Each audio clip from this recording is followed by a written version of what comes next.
And I'm Michael Williams. Local activists are focusing their attention on a growing community of Guatemalan children they say need all the help they can get. News Channel 5's Rochelle Ritchie sat down with a woman who worries any such help may be too late for her child. She joins us live from Lake Worth. Rochelle.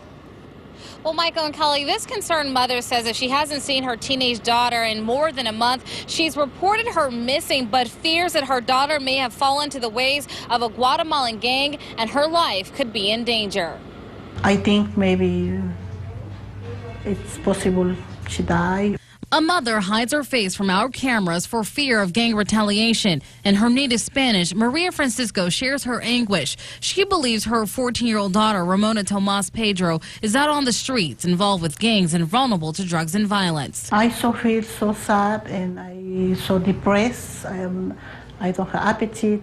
When I see her around the table, my daughter, she's not there. Francisco says after her husband was deported to Guatemala, Ramona became extremely violent and began skipping school. She eventually skipped out on her family and has been gone for a month, making no contact. Dr. John Lindstros is the executive director of a Lake Worth Guatemalan Help Center. He says 4 Guatemalan gangs exist in the area. There's a substantial recruitment into gangs. Their names are Sureños, Sur 13, Mi Vida Loca, and MLK. Dr. Lindstros says in order to fight the gang problem, he needs help from the county. Trying to broaden our involvement with the Mayan community by having a middle school program that prevents gang involvement. The program would cost $200,000 a year and focus on children from middle school to age 17. He says increased deportations are breaking apart many Guatemalan families here. The children left behind in the turmoil become more likely to look to gangs for a sense of security and family.